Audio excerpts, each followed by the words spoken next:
Halo, halo. Wis pas pogung ki widune ra nggo tripod, Bos, gak nggo tripod. Halo, halo. Assalamualaikum. Wong teko rezekine teko.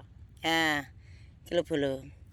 Ki brambang sing nalika winginane kobatan suket Mbah Di kae lho iki.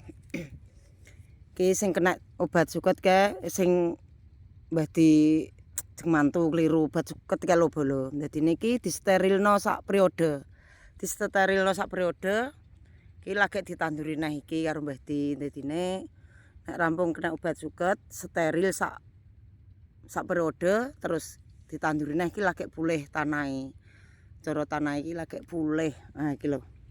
Ki obate iki ngene iki, Bos. Nandur brambang ki obate iki wis ngeri, pokoke ngeri. Dinggo tuku obat ki nggo tuku kalung wis sak klethak, Bos, gedene. Dadine sekali panen sak panenan iki obate tok wi urung pupuke. Kuwi nek dienggo kalungan sak klethak. Wis makane petani bawang merah iki kudu siap mental, siap duit, siap segalanya.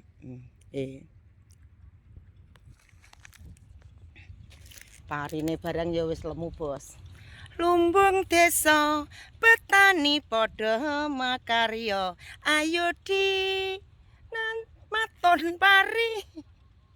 Nata lesung nanda alu ayo yu padha maju yen wis rampung nuli adang ayo kang do tumandang nyoso beras nata lumpang ki pangane wis ijo wis mayah matun terus bumbone brambang ki lombok terong komplit, Bos.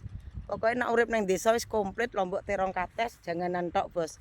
Terus ngono salam sejahtera selalu dari petani warga desa Ngati Purworejo Jawa Timur. Gak nggo tripod nak nyuting jelalatane, Bos.